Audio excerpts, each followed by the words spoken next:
Have you received an email from ClearPeak Partners LLC about a COVID relief fund? If so, you might be wondering whether it's legitimate or just another scam trying to steal your personal information. Many people have reported receiving similar emails, and after doing some research, there are several red flags that suggest this could be a scam.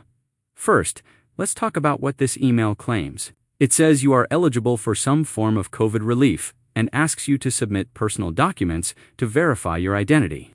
Sounds reasonable, right? But here's where things get suspicious. Many users have reported that ClearPeak Partners LLC asks for highly sensitive information like social security numbers, tax details, and even photos of government-issued IDs. These are exactly the kind of details that scammers need to commit identity theft. People who almost fell for it said that after uploading their documents, the verification process suddenly stopped, making it impossible to proceed.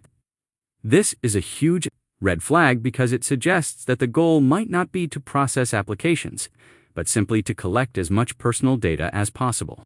If this were a real government-affiliated program, the process would be more transparent, and you wouldn't see this kind of abrupt halt.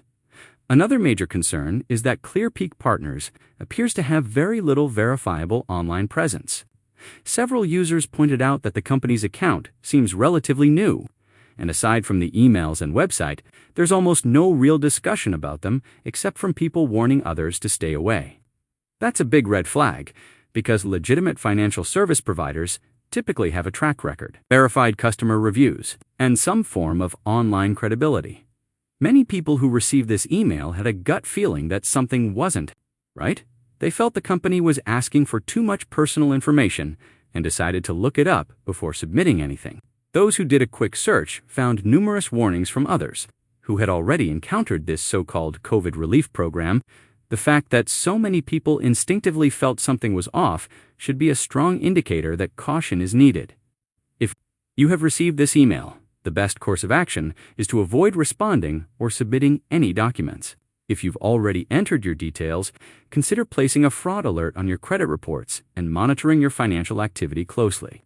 Remember, if something seems too good to be true, especially when it involves money and personal data, it's always worth taking a step back and verifying before you take any action.